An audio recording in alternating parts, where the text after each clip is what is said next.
Boa noite, graça e paz a todos. Primeiramente, eu gostaria de agradecer a Deus por essa oportunidade de estar aqui trazendo a palavra. Gostaria, amados irmãos, que vocês abrissem a palavra de Deus em Atos, capítulo 3. O tema da minha mensagem, irmãos, é milagres. E o título é O Propósito dos Milagres. Em cada milagre que o Senhor realiza, Ele tem uma mensagem a transmitir. Deus, Ele não faz um milagre por acaso. Toda a ação de Deus tem um propósito. Inclusive, a sua vida aqui nessa noite é um propósito de Deus. Amém? Se diz a palavra do Senhor. Pedro e João subiam juntos ao templo à hora da oração, a nona. Ora, era trazido um homem que desde o ventre da sua mãe era coxo, o qual todos os dias colocavam na porta do templo, chamada Formosa, para pedir esmola aos que entravam. Vendo Pedro e João, que iam entrando no templo, pediu que lhe dessem uma esmola. Pedro, com João, pondo fixamente os olhos nele, disse: Olha para nós. E olhou para eles, esperando receber alguma coisa. Disse Pedro: Não tenho prata nem ouro, mas o que tenho te dou. Em nome de Jesus Cristo, o Nazareno, levanta-te e anda. Tomando-o pela mão direita, o levantou, e logo os seus pés e tornozelos se firmaram. Saltando ele, pôs-se em pé e começou a andar. Então entrou com eles no templo, andando, saltando e louvando a Deus. Quando todo o povo o viu andar e louvar a Deus, reconheceram-no como o mesmo homem que se assentava a pedir esmola à porta formosa do templo, e ficaram perplexos e admirados pelo que lhe acontecera. E apegando-se o coxo a Pedro e João, todo o povo correu maravilhado para junto deles, ao pórtico de Salomão. Quando Pedro viu isso, disse ao povo: Homens israelitas, por que vos maravilhais disto? Ou porque olhais tanto para nós, como se por nosso próprio poder ou santidade tivéssemos feito andar este homem? Este homem? Uma pergunta.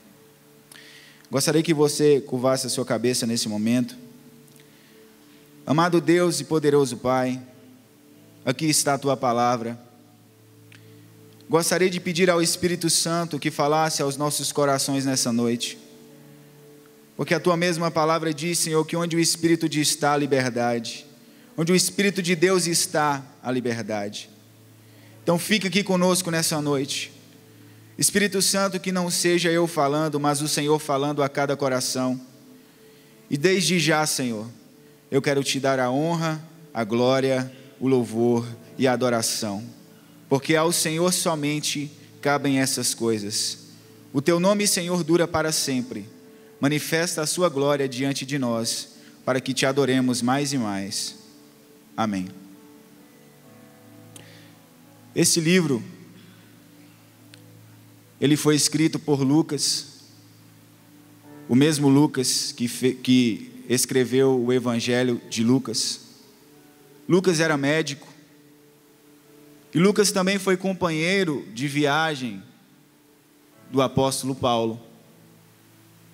Lucas ali, nas viagens que ele esteve com Paulo, ele viu muitos milagres da parte de Deus, através do ministério de Paulo. E a datação desse livro, alguns entram em controvérsia, mas o que podemos concluir é que foi escrito entre os anos 60 e 80 depois de Cristo. E essa palavra milagre, a etimologia dela, vem do latim miraculum, que quer dizer algo extraordinário, algo que está além da razão ou da compreensão humana.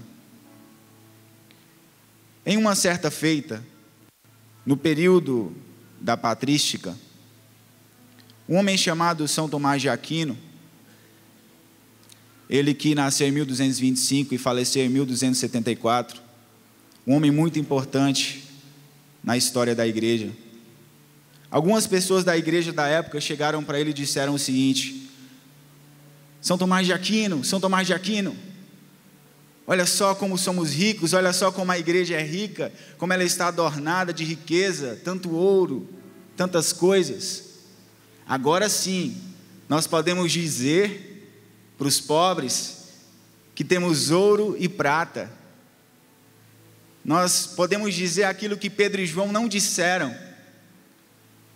E São Tomás de Aquino virou para eles e disse o seguinte: mas agora nós não podemos dizer, levanta e anda. Então, amados, Deus tem um propósito nos milagres. E eu quero que fique isso dentro do seu coração. Que tudo o que Deus faz não é visando o nosso benefício próprio, mas visando o reino dele. Nós vemos hoje em dia muitas pessoas comercializando milagres. Nós vemos muitas pessoas fazendo sensacionalismo, pessoas comercializando a palavra de Deus. Compre o seu lenço ungido, portanto, e a sua casa será abençoada, a sua vida será abençoada. O suor de não sei quem, o sangue do fulano de tal. E as pessoas continuam comercializando os milagres. E o interessante é que esse tipo de discurso atrai multidões. Multidões que não estão de olho na face de Deus, mas multidões que estão de olho na mão de Deus. Se você ficar de olho só na mão de Deus, você vai perder a oportunidade de conhecer quem Ele é. Mas se você estiver disposto a conhecer quem Deus é, você também vai ver a mão e o agir de Deus. O que tenho para dizer para vocês nessa noite é que o nosso Deus é um Deus de milagres. Repita comigo: o nosso Deus é um Deus de milagres. Aleluia. Que bênção. E a pergunta que eu faço para você nessa noite é: você realmente acredita que Deus faz milagres? Você realmente acredita que Deus pode fazer um milagre na sua vida? Então, em apenas 4 pontos, estarei aqui falando para vocês a respeito do propósito dos milagres.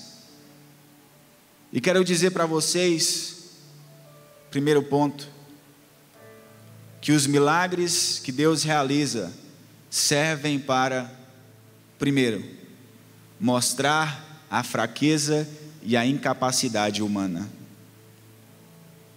Você vai perceber que para que Deus haja, é necessário que o orgulho do homem seja quebrado. Para que a glória de Deus se manifeste, é necessário que o homem se humilhe em sua presença.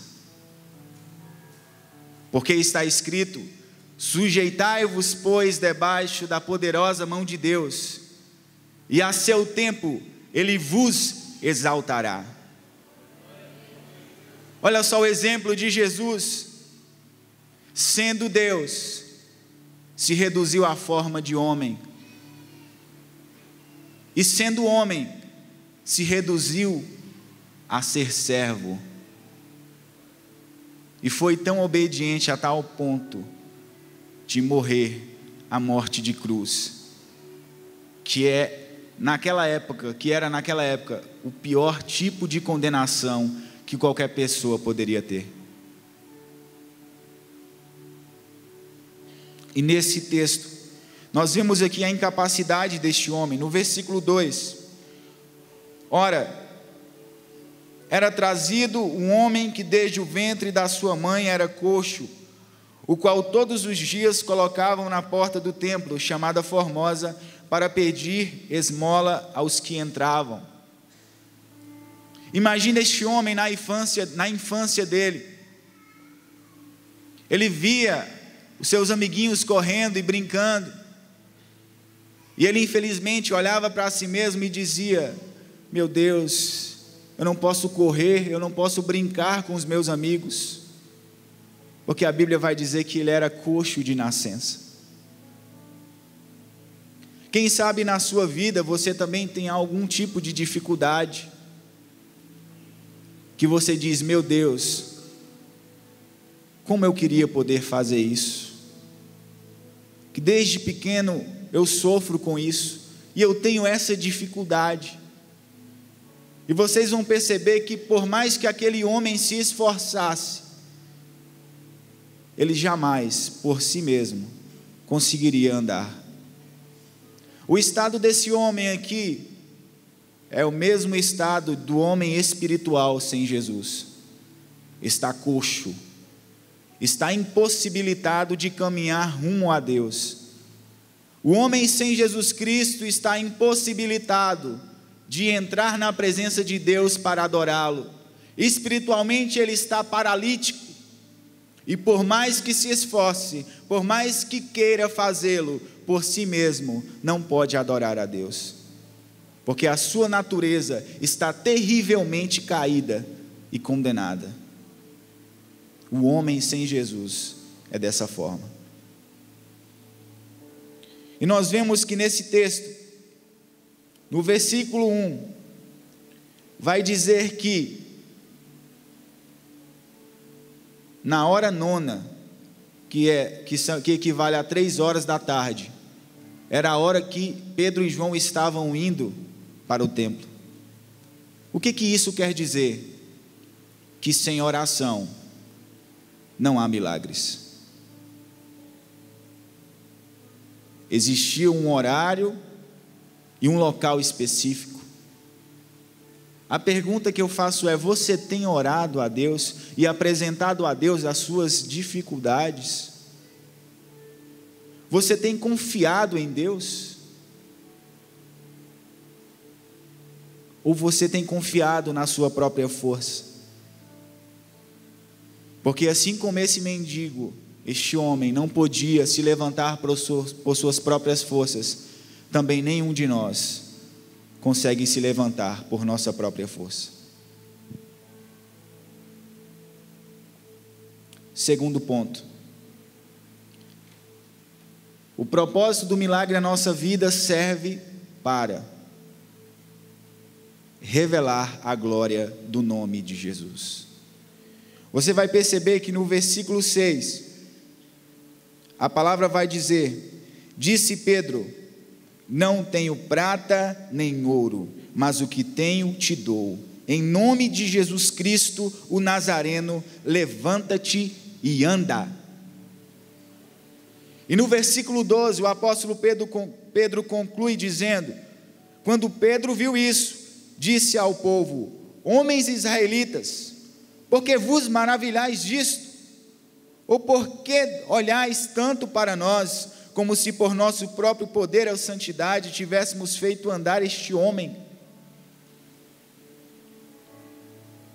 Revela-se nessa situação a glória do nome de Jesus, porque o apóstolo Pedro e João, por mais que fossem santos, por mais que tivessem uma vida consagrada, jamais conseguiriam por si mesmos curar aquele homem.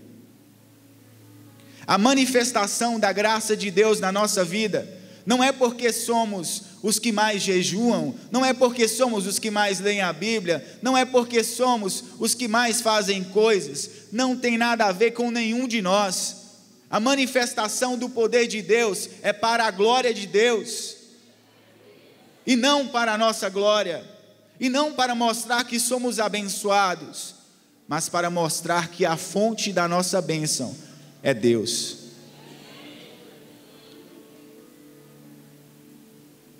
E nós vemos que este homem, pelo poder do nome de Jesus, ele se levanta.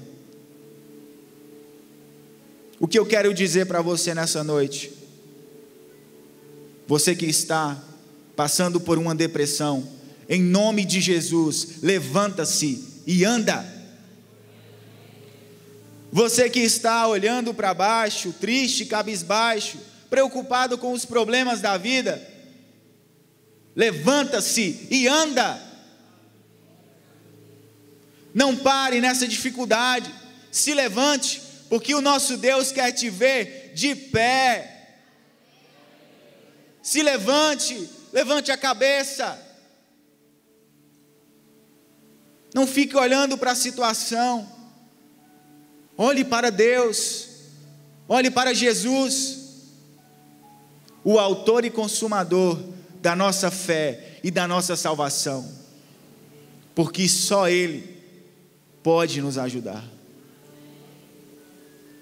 E nós vemos muitos pregadores, muitas pessoas achando que a manifestação do poder de Deus na vida dele é porque ele é alguma coisa. Pelo contrário, não somos dignos da graça de Deus, não somos dignos do amor de Deus, não somos dignos de nada, porque em nós mesmos nós não somos nada. E quando reconhecemos a nossa incapacidade diante dos problemas e reconhecemos a capacidade de Deus, o milagre acontece. Reflita nisso, pense nisso, porque o poder de Deus é muito mais do que possamos imaginar. Os nossos problemas não são problemas para Deus. As nossas crises não são crises para Deus. Porque Deus, a Bíblia vai dizer o seguinte: eleva os meus olhos para os montes, de onde me virá o meu socorro? O meu socorro vem do Senhor, que criou os céus e a terra.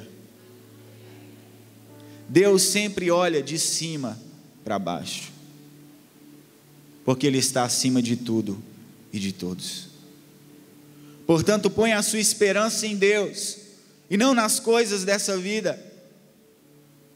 Ponha a sua esperança em Deus, e não no dinheiro que chega nas suas mãos. Ponha a sua esperança em Deus, e não nessas coisas vãs e passageiras daqui da terra, porque nada trouxemos para este mundo, e deste mundo nós nada levaremos. O que vai ficar registrado na história é o nosso legado. É o que as pessoas vão se lembrar de quem nós fomos enquanto estivemos aqui. Porque estamos aqui na terra como passageiros. A nossa vida não está aqui na terra. A nossa vida está nos céus.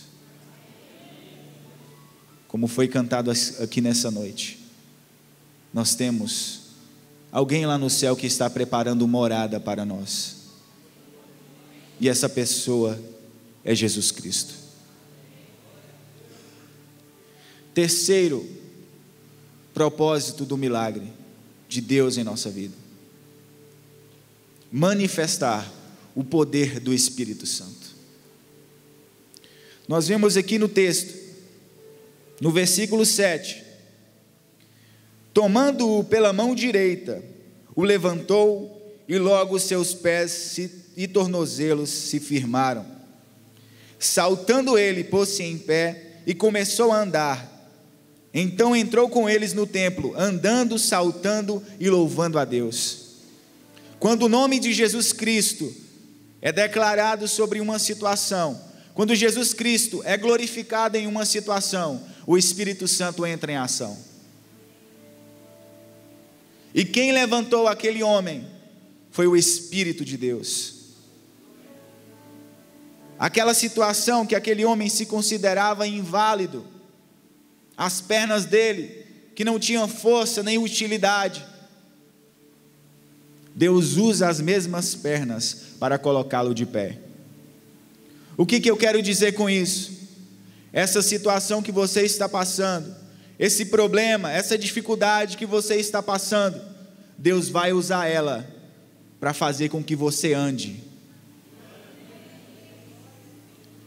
As suas dificuldades, elas são um preparatório. As suas dificuldades são pedras para você construir a sua vida.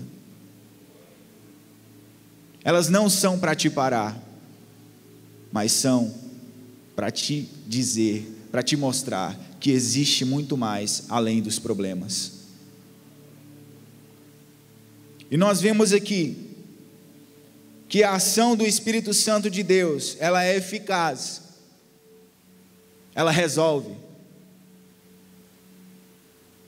E esse homem, ele entra dentro do templo, saltando, louvando e glorificando a Deus. E aquelas pessoas que viam esse homem na porta do templo, impossibilitado de fazer qualquer coisa, foram as mesmas pessoas que testemunharam o milagre que aconteceu na vida daquele homem. E este homem, o que ele fez é muito interessante, porque assim que recebeu o milagre, ele não foi para o shopping center. Assim que esse homem recebeu o milagre, ele não saiu para qualquer outro lugar, ele não foi no cinema, assistir Capitã Marvel. Ele entrou dentro do templo, saltando e glorificando a Deus. Porque tem muitas pessoas que recebem seus milagres, mas nem lembram de Deus sequer. Tem pessoas que recebem uma cura, nunca mais volta na igreja, pastor.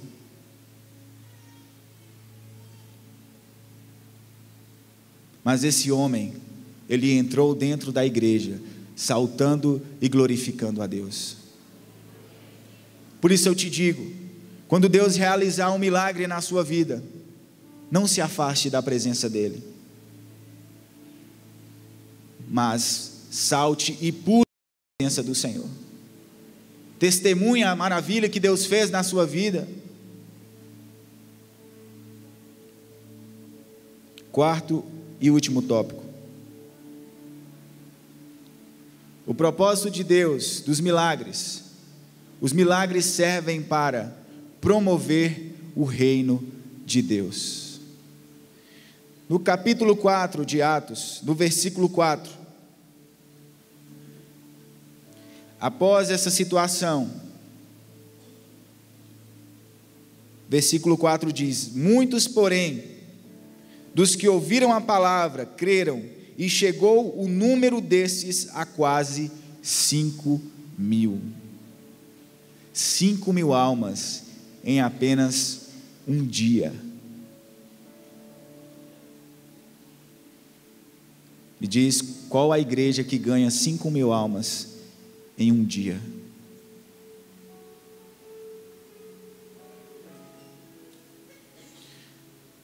Após que aconteceu esse milagre, o apóstolo Pedro, diante daquelas pessoas que viram aquele homem restaurado, ele prega dizendo: arrependei-vos.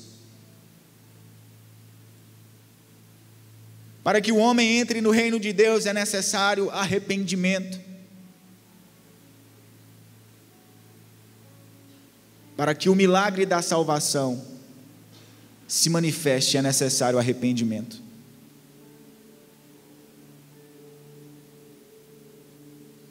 E o que percebemos nesse texto, se você for observar no capítulo 4, versículo 1 e 2 e 3, As mesmas pessoas que Deus usou para fazer esse milagre, elas foram presas. Pedro e João foram presos.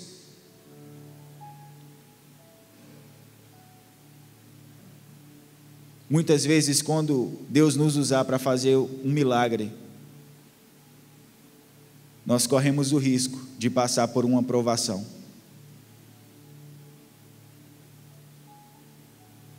E isso é muito interessante, porque Deus fazendo isso, permitindo que nós venhamos a sofrer pelo nome de Jesus, nós venhamos entender que aquilo que aconteceu não foi pela nossa própria força, mas pelo poder de Deus.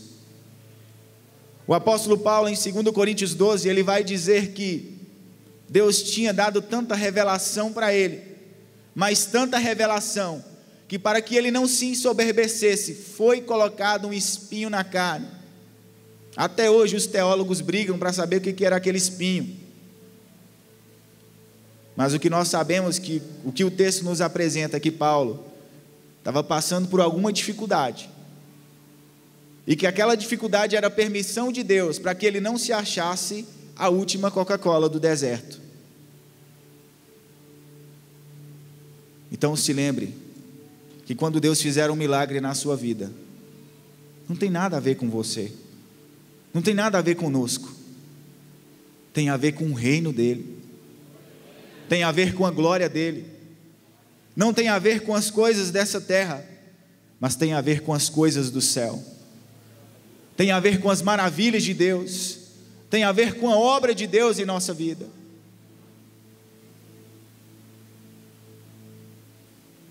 Mediante tudo isso que foi exposto aqui nessa noite, mediante cada palavra, nós chegamos à conclusão que o nosso Deus é um Deus de milagres. Ele é um Deus que opera, Ele é um Deus que faz maravilhas. A palavra do Senhor vai dizer que ainda antes que houvesse dia, o Senhor dizendo: eu sou, e não há ninguém que possa escapar das minhas mãos, porque agindo eu, quem me impedirá? Agindo Deus na sua vida, quem vai impedir? E podemos perceber que os milagres são para mostrar a fraqueza e a incapacidade humana. Os milagres são para revelar a glória de Jesus. Os milagres são para manifestar o poder do Espírito Santo. E número 4, os milagres são para promover o reino de Deus. Eu não sei o que você está passando, não sei qual é a sua dificuldade, mas Deus sabe.